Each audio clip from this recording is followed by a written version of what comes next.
इस वक्त की ब्रेकिंग न्यूज़।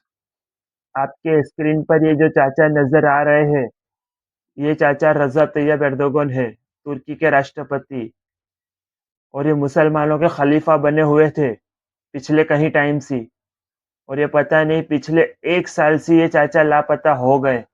अब इससे ज़्यादा इज़्ज़त इनकी बची नहीं। मुसलमानों ने बहुत इज़्ज़त दी इन चाचा को, सर आँखों पे बिठाया और खलीफा बनाया।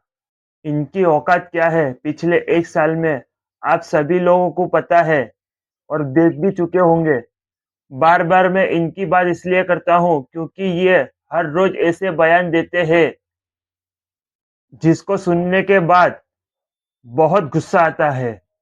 दुनिया भर में जहाँ-जहाँ मुसलमान परेशान होते हैं, उनके ज़ख्मों पर नमक छिड़कने का काम इनके बयान से किया जाता है। इन्होंने कहा है, इस वक्त मिडल ईस्ट में युद्ध छिड़ा हुआ है। पूरा मिडल ईस्ट इस वक्त युद्ध की चपेट में है। इज़राइल ने सीरिया पर बमबारी कर दी है और इज़राइल ने लेबनान पर बमबारी कर दी है। अगर ज़रूरत पड़ी तो हम अपने मुस्लिम भाइयों के लिए युद्ध लड़ने को तैयार हैं। अगर ज़रूरत पड़ी हम अपने मुस्लिम भाइयों की रक्षा करने को तैयार हैं। इससे बड़ा मज़ाक और क्या होगा? इसे ज़ख्मों पर नमक छिड़कना नहीं कहेंगे तो क्या ही कहेंगे? ज़रूरत पड़ेगी कब भाई? ज़रूरत अभी है। पिछले 1 साल में लाखों लोगों की लाशें बिछ गई हैं, लेकिन इनको समझ में अभी भी नहीं आ रहा है। मुसलमानों को इनकी ज़रूरत है। इन्होंने कहा है कि इज़राइल के पास आयरन डोम है, तो हमारे पास स्टील डोम है। जनाब की तरफ से बातें बहुत बड़ी-बड़ी की जाती है, होता कुछ भी नहीं है।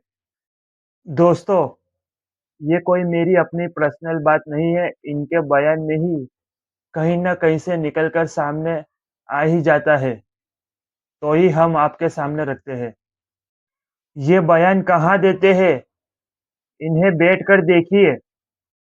राष्ट्रपति है देश के, रोज़ाना कहीं न कहीं ये बयान जाकर देते हैं। किसी न किसी प्रोग्राम में ये जाते ही रहते हैं। हर जगह पर इनसे फ़िलिस्तीन और गाज़ा के बारे में सवाल किया जाता है, तो ये इसी तरीके से अपने बचाव में ये बड़ी-बड़ी बातें कही जाती है। फिलहाल इनके बारे में एक और खबर आपको मैं बताऊं। इसको सुनने के बाद आप सब लोग हैरान हो जाएंगे।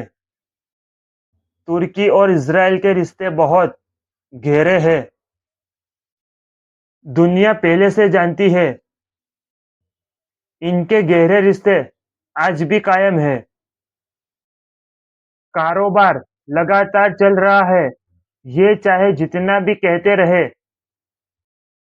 खबरें आती रहती है, इंटरनेट का ज़माना है, कुछ भी छुपता नहीं है यहाँ पर।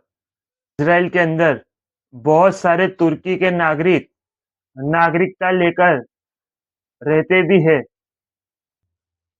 आपको मालूम है, इज़राइल किसी भी देश के नागरिक को अपने देश में बसा लेता है, उसको नागरिकता दे देता है ताकि इज़राइल की आबादी और बढ़ जाए। फिर मिलते एक नई रिपोर्ट के साथ, तब तक के अपना ख्याल रखें। अल्लाह हाफिज़।